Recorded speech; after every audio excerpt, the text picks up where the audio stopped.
Hello and welcome, everyone. And thank you for coming to the Six Bridges Book Festival. We're glad you're here. Before we get started, to access the Spanish language interpretation services, please go to the bottom of your toolbar and select Language Interpretation. If you have questions, please let us know. You can type it in the chat box. Now, please, before I continue on, let me go on a couple of things that we should go through before we get started. If you haven't muted your microphone, please do that now. We'll have some time towards the end of our webinar and to answer some questions. So we'll have a Q&A towards the end. So go ahead and type those questions in throughout the webinar. And that will be all. Between now and then, we can have time to just listen to our author today. But let me go ahead and introduce myself. My name is Maria Romero, and I will be your moderator today. Really quick, I want to go ahead and introduce Mrs. Aida Salazar. Mrs. Salazar is with us today. She is an arts activist and award-winning author of the verse novels, The Moon Within the Land of the Cranes and A Seed in the Sun. She's also the author of 2 picture books, In the Spirit of a Dream and Jovita Wore Pants, the story of a Mexican freedom fighter. She has no pets, but dreams to have the time for a puppy one day. She lives with her family of artists in a teal house in Oakland, California. Today, she will be presenting her newest book, A Seed in the Sun. A Seed in the Sun is a fictional story about Lula, a 12-year-old farm worker girl with big dreams. She meets activist Dolores Huerta and joins the 1965 protest for migrant workers' rights in this tender-hearted middle grade novel. Now, personally, I enjoyed reading this. Just every single page of the book was just absolutely intriguing. It just kind of kept me going and going. So it was a quick read because I just wanted to know what was going to happen next. And it left my heart just full of appreciation and inspiration of all the people who have made everything possible as they fought and continuously to fight for farm workers' rights. But I'm going to stop here because who better to share with us about Lula in this beautiful novel than Mrs. Aida Salazar. Mrs. Salazar, hi and welcome.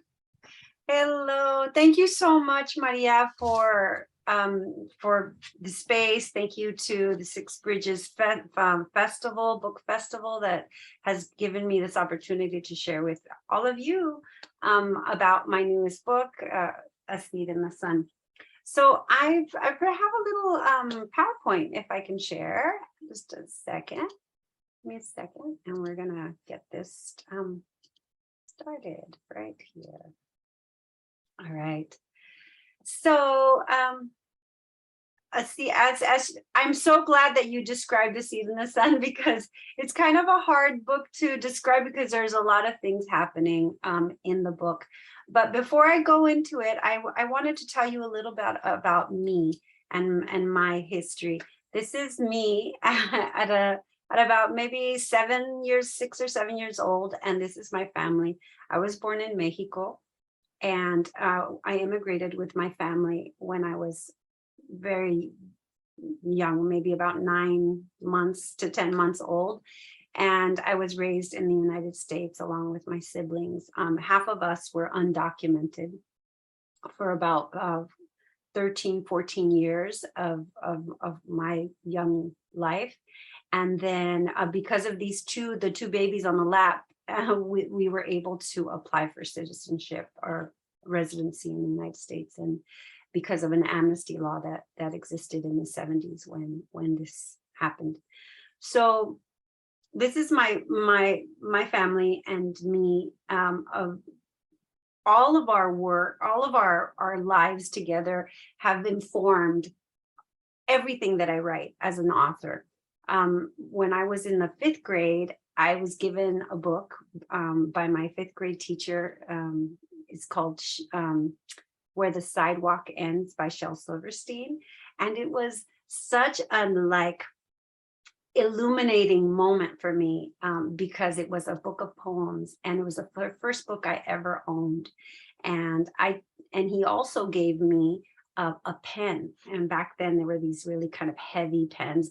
Ford technology was a very special gift, and you can change the cartridges and everything. Anyway, so that pen I used to write bad poems for a really long time until I got to college, in the 90s, very early 90s, and realized that, and I read Latino literature for the first time, and then I saw myself reflected, and I went, wait a minute, all those books that I've been reading, all those bad poems I've been writing, all of that can be in a book. And that's when I decided to be a writer.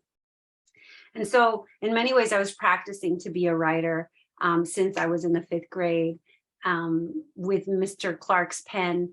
And now I have all of these books. And so I'm really grateful to my publishers and editors and many people who've made this possible. And my contributions to our literature, to Latinx literature, have been these: The Moon Within, Land of the Cranes, A Seed in the Sun, and now Jovita Word Pants is coming next, in the spring, in March. And The Spirit of the Dream also came out last year, and Never Forgotten, Ojalá Supieras, and Paz. These 3 books to the left of in the Spirit of a Dream. Those books are actual translations. I didn't write them, but because I am bilingual, I was able to translate from Spanish to English and from English to Spanish these books by other authors. And it's been a great privilege to be able to do that for our communities, to expand access, because every book that we translate, that means more people get to read. And so it's such a wonderful gift to translators. And I just also want to thank the simultaneous translator right now, Anna, who's who's translating as we speak. So thank you so much. And then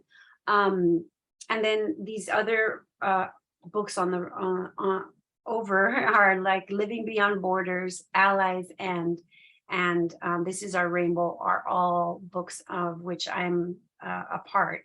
I contributed one story or an essay in each of these, and so all of this is who I am.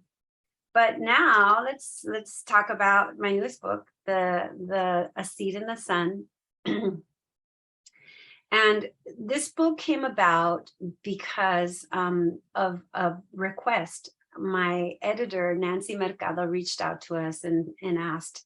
She had just attended Dolores Huerta's 90th birthday. Dolores Huerta is an activist, and I'll talk a little bit more about her in a bit. And she said, there's never been a book about the 1965 grape strike, these pivotal moments, and for middle grades, a fictional book. And I don't think that there has been actually across ages.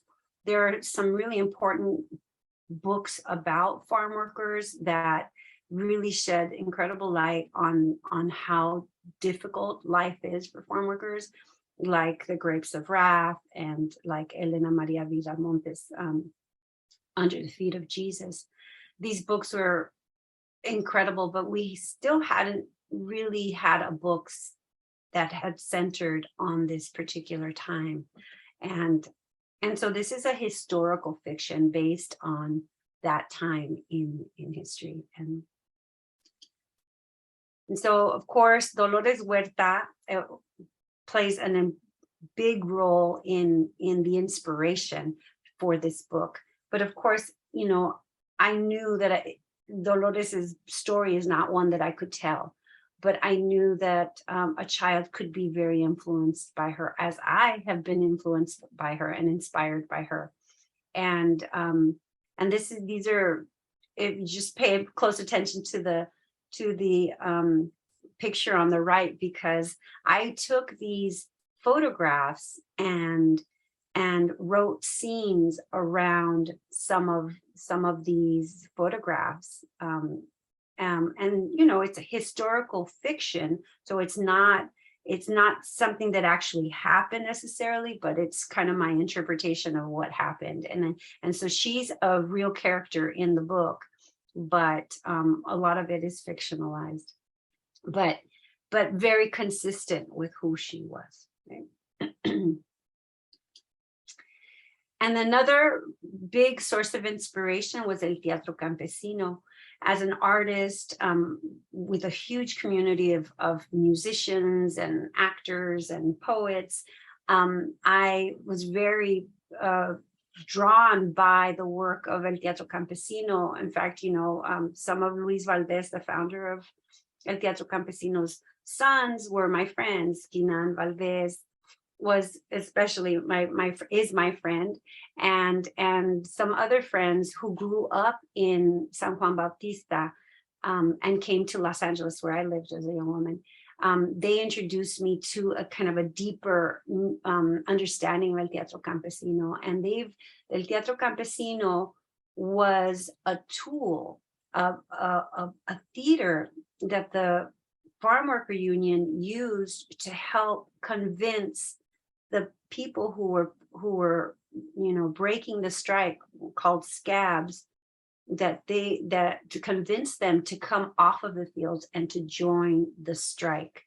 And so you know, because they used a lot of tactics, but nothing more powerful than El Teatro Campesino. In fact, Dolores Huerta has said that it was one of the most powerful tools that for organizing that the farm workers had at the time. And you can see they were, you know, not in a theater, they were out on the street, just with very you know, simple props, almost no props, and a lot of drama and a lot of fun. And from in the book, my little girl Lula, she wants to be part of El Teatro when she finds out what it is. And so this was a big role. And let me see, here we go. Another big inspiration for the book was my grandparents, my abuelito Chema and my abuelita Cuca, who were braceros, and they came to the United States in the 1950s. So, you know, 10-ish years before the 1965 grape strike. But this is my mother on the right. And you can see this is her in school. She went to school for a little time in 1955. But sadly, my abuelito was on the back of a bed of a truck on the way out to pick the fields in McAllen, Texas, where they lived. And as he was driving out, or he was packed on the back of a bed of a truck with a lot of men who were also going to pick, the bed of the truck unhinged and broke. And of course, the bed of the truck, you know, went flying, as did my grandfather. When he landed, he was paralyzed from the waist down. And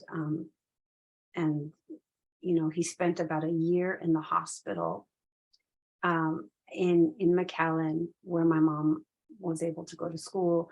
And but he was sent home with a pension, very, very small pension, and was never able to work again. And he lived in poverty for the rest of his life, unable to work, right? So this history is part of A Seed in the Sun in some ways, because my family, you know, they were exploited in the fields. They made huge sacrifices in the fields.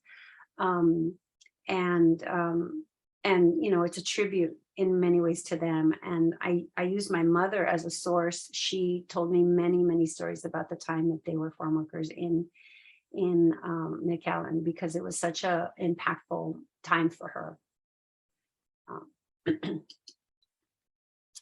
Okay, so now I'd like to read you a little bit from A Seed in the Sun, if that's okay. And the title of the book was taken from this proverb, which is a Mexican proverb. It goes like this. They tried to bury us, but they didn't know we were seeds. Mexican proverb. I'm going to read you from the beginning of the book, and I should say that the book is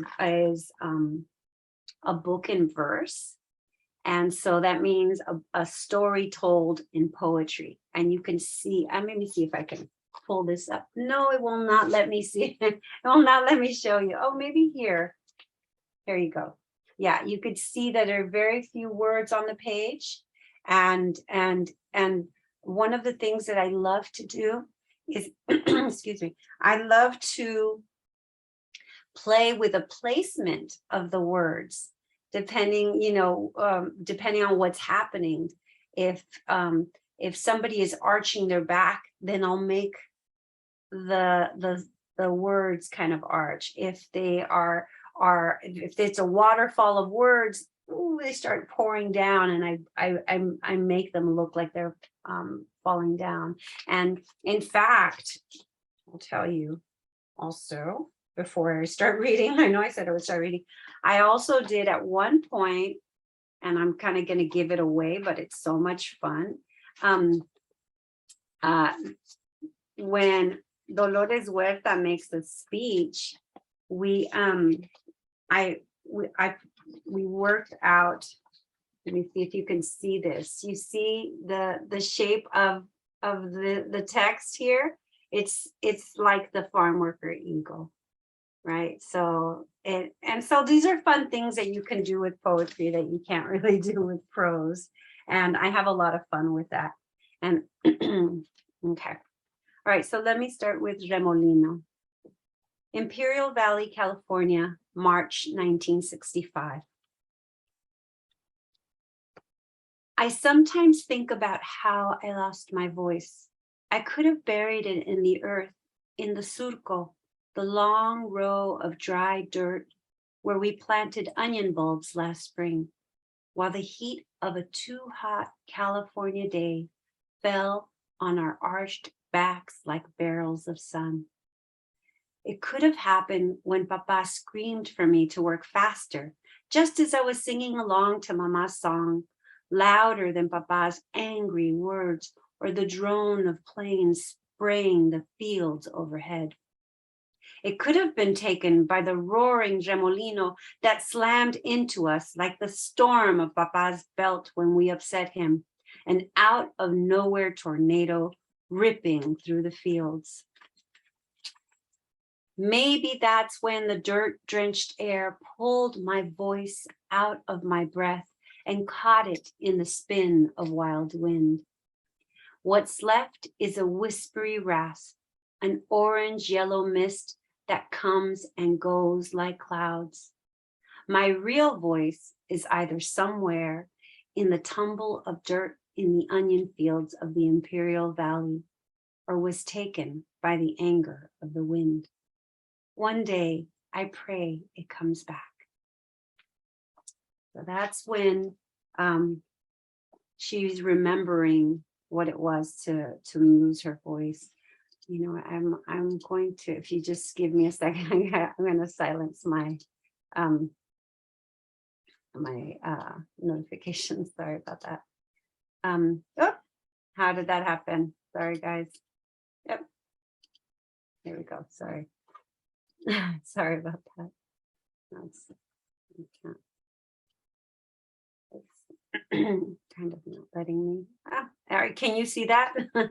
Yes, yes. And while you do that, Mrs. Aida, I was just going to tell you that I personally, as a speech language pathologist, yes, in the whole voice, in the vocal cords, and as you just mentioned and read through this passage, I could just relate from the figurative meaning of speech, versus the actual the voice. It's just saying, I pray that I find my voice. And it was just so powerful throughout the entire book on how she goes through that. So I was just, my head was just going through and through and through, from the speech perspective, obviously, but it was just Yeah. beautiful how you did that, how you gave Lula her voice throughout the book, and then obviously at the end, which we're not going to give it all the way, but I just absolutely love that, how you gave her voice.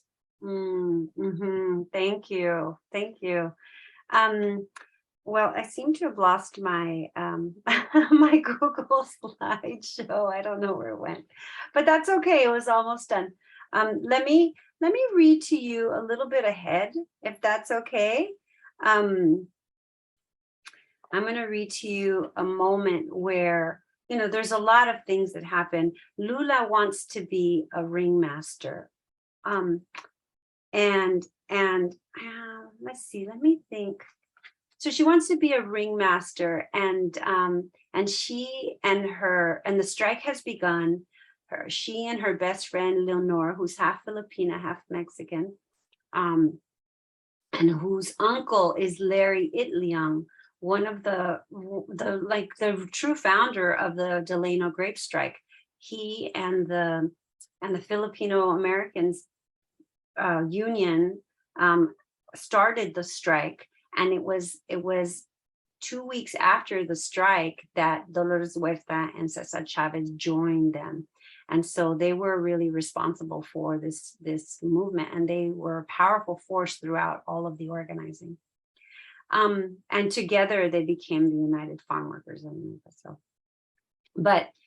So Lenore and Lula, the main character, are arriving to a picket, and they see Dolores Huerta for the first time. Out of the corner of my eye, I see Dolores. Excuse me, let me get a little water. Sorry, it's early over here for me, so I haven't really spoken to anybody this morning. Okay, all right. Bullhorn. Out of the corner of my eye, I see Dolores. She's yelling into a cone made of newspaper that looks to be a copy of El Malcriado. El Malcriado is the newspaper. There is that powerful voice again, quick and strong, rushing into the makeshift bullhorn, pouring out a waterfall of words. Come on out, brothers. We are waiting for you. You are earning more money today because our brothers went out on strike on September 8th, and they are still out on strike. Does it make you feel better that you are taking their job? Don't be a traitor against us. Come on out and help the strikers, because only in solidarity there is strength. Lenore points at Dolores and says, she organized with my Tito Larry and the CSO. The Filipinos like her. She knows what she's doing.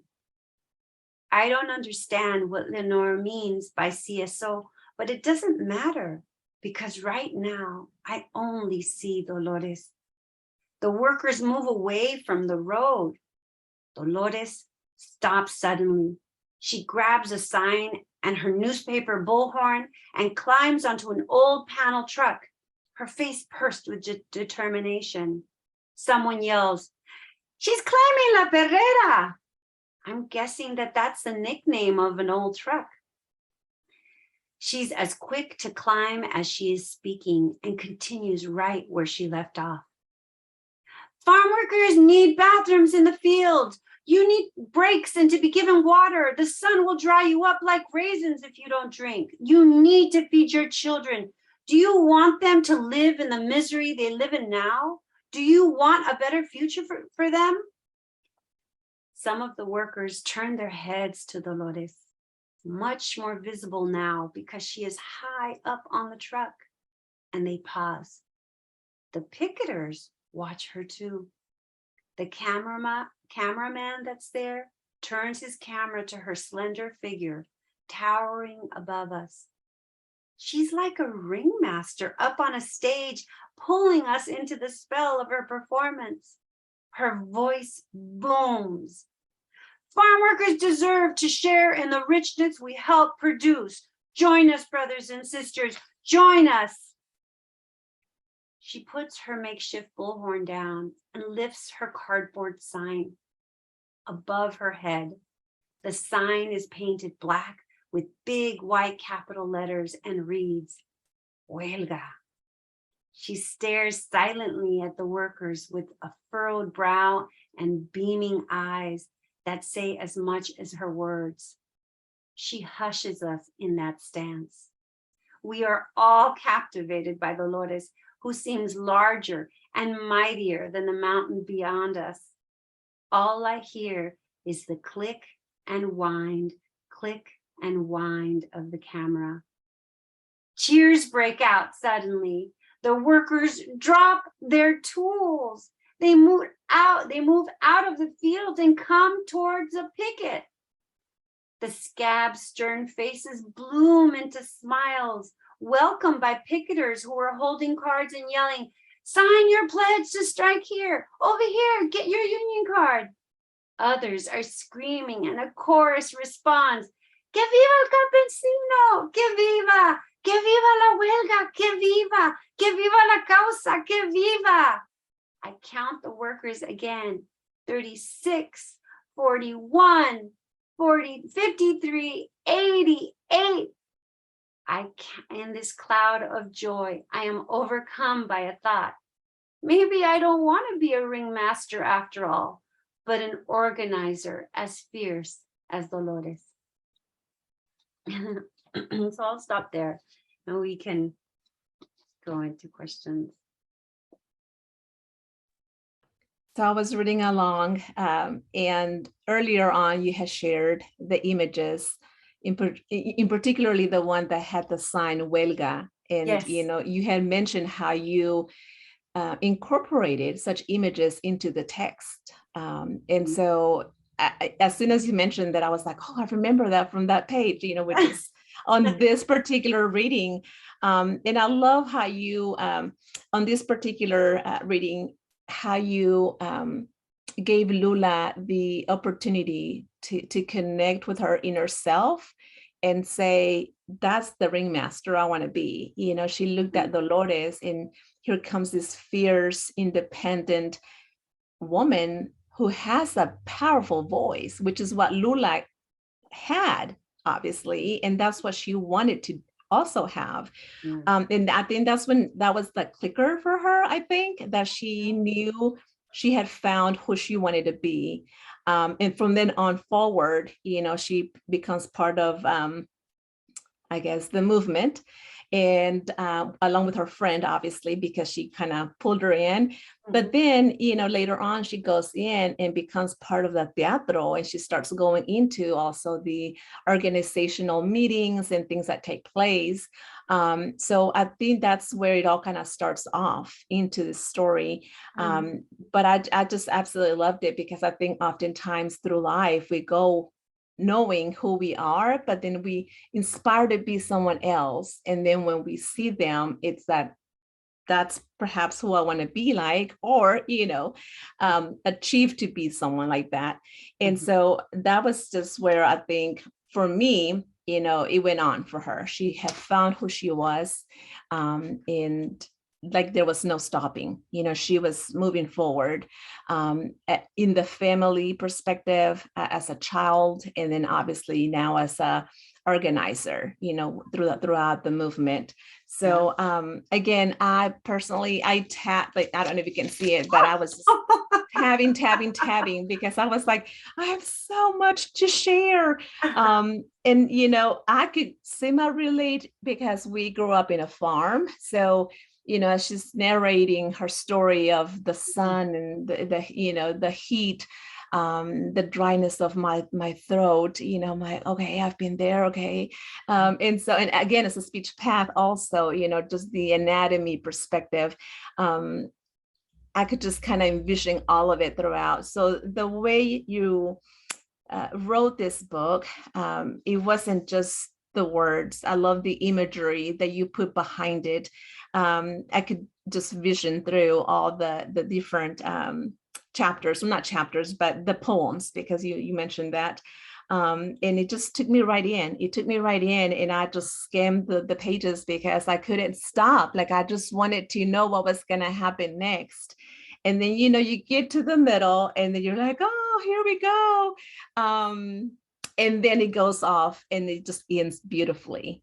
And so I see that we have also a Spanish class who was invited, and I'm just very thankful that they could join us. As you mentioned, we have some time to do a Q&A. So if there are students in the class who perhaps have a question about the book itself, please go ahead and do that now. Feel free to, unmute, or you could also type in the question on the chat box. Or anyone else who's in the audience and who would like to ask a question to Aida, please feel free to do that as well.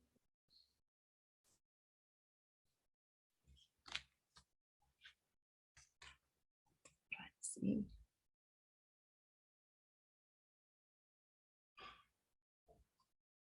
I'm checking the chat box. Okay, but I do have questions if you don't mind.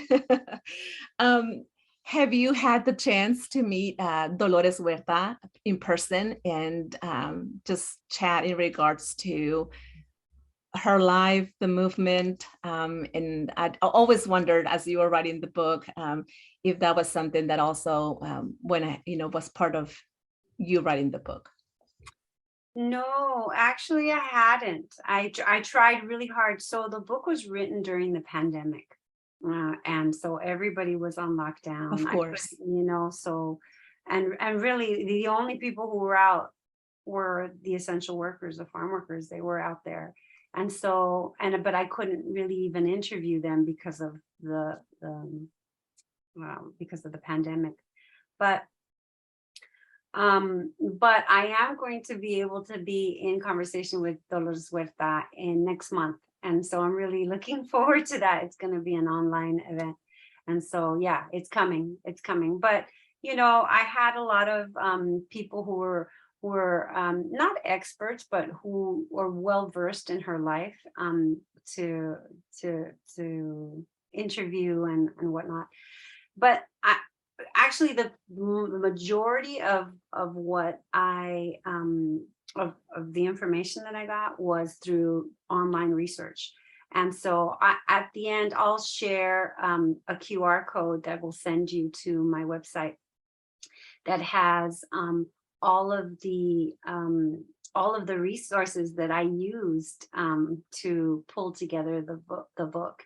And some of it includes the Manongs in Delano, which is this incredible film that highlights the erasure of the Filipinos in the movement and in the history. It also then also a little bit of women. There isn't hardly any information about women, but there's photo archives, there's oral histories, there's a playlist of all the music. So yeah, I'll share all that. Those were my sources. But I also had two friends who worked for the UFW as adults, and who were farm worker children in 1965. They were exactly that age, like 12 years old in 1965. So I conducted hours-long interviews with them, and I asked them about their living conditions. I asked them about what it felt like to be out in the fields, and then of course my mother. But then also I'm a gardener. I like to I'm not happy if I'm not touching the earth, and so a lot of what came into the story emotionally, and my connection to the land and to gardening and cultivating and planting and growing, all of that came from my experience and what my mother taught me, who was also, again, she was a farm worker and had the greenest thumb you'd ever see. So yeah, all of that kind of contribute to it. And Dolores, luckily a lot of people have written about her, and so a lot of that I just got from interviews and footage that I found about her. Wonderful. Well, I know that when she reads this, she's just gonna feel honored that you obviously just compiled everything. one of the things that I didn't know myself was in regards to the Filipino community that SEMA had already kind of initiated the movement in a way. Yeah. And so I just loved how you also talked about the unity and how as a community they became one. It wasn't about the Mexican Americans or the Filipino, and then you also talked about how there were African Americans and just a variety of individuals who were working in the fields, but yet when it came down to the movement, it was just a community working together for the same purpose. And so I thought that was beautiful. So, you incorporated that history component that I feel oftentimes we don't hear about. So like anything else in life, if we don't hear about it and we're not doing that investigation ourselves, then we're not going to know the truth behind the scenes. So I really enjoyed that piece.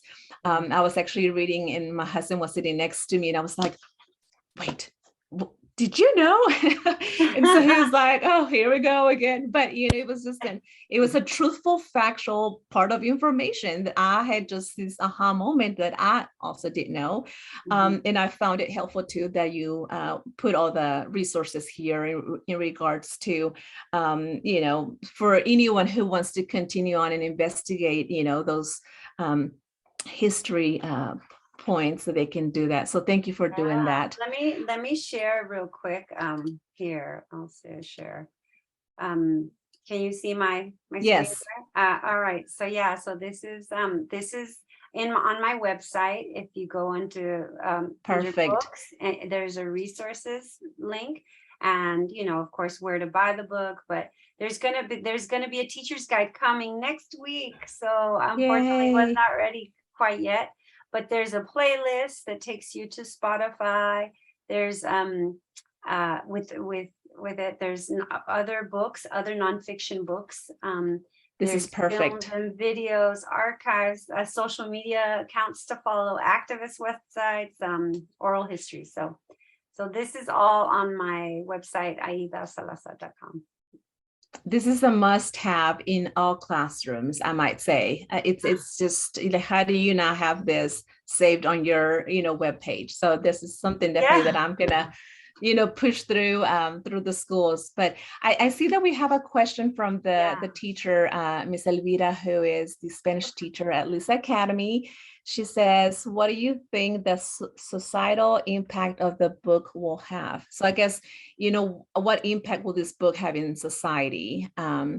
Philip put, okay, so it's coming from the student. His name is Philip. Okay, thank you, Philip, for your question. Wonderful.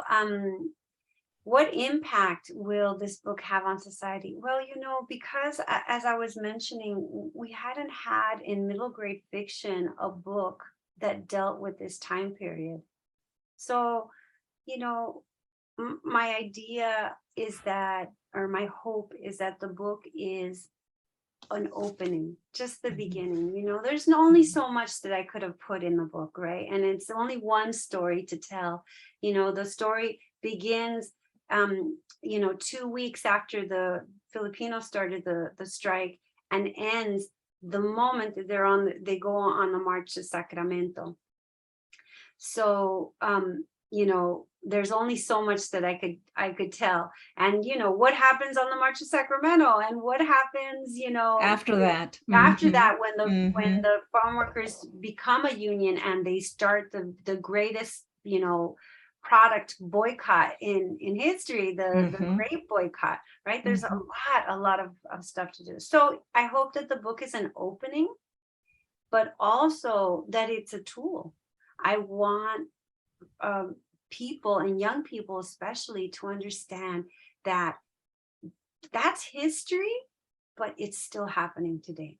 And one of the saddest things in this research that I discovered was that the United States has child labor laws, so that protects children from exploitation and working, I think, in every industry except for farm labor.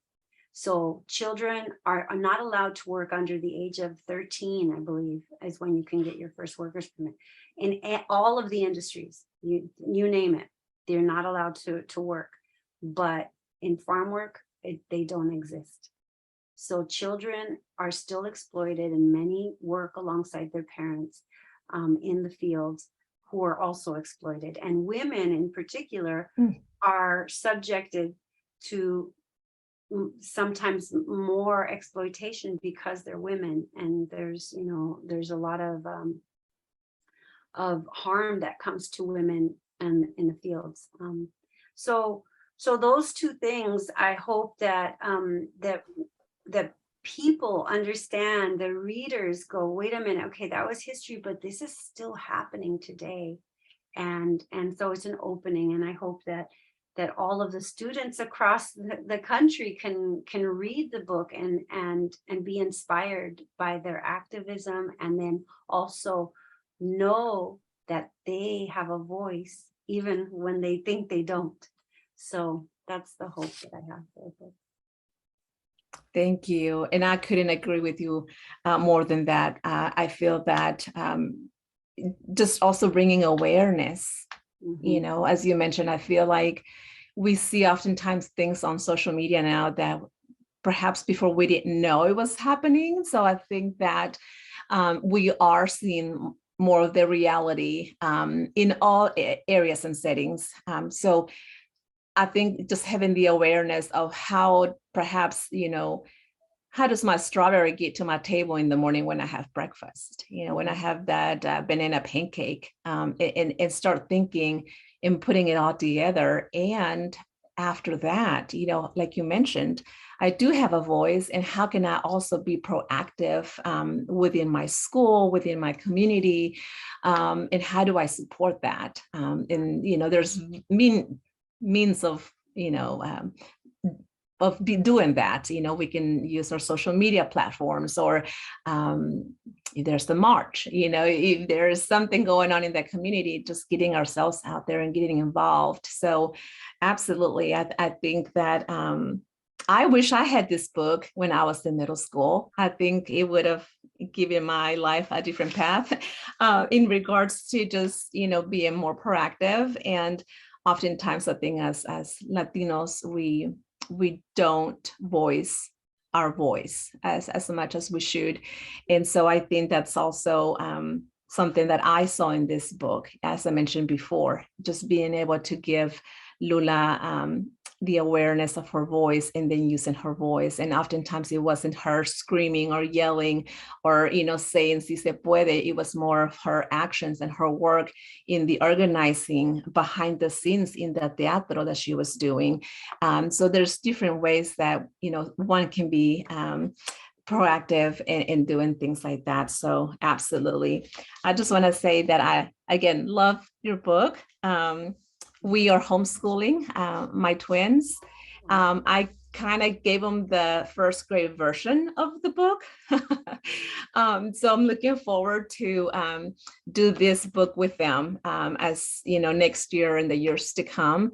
And I'm very grateful with you for doing the teacher's guide and all the resources. Again, that any teacher could completely do a whole unit and then do a lesson, if so, with this book. So thank you for that. I actually didn't do the teacher's guide. That's being done by Dr.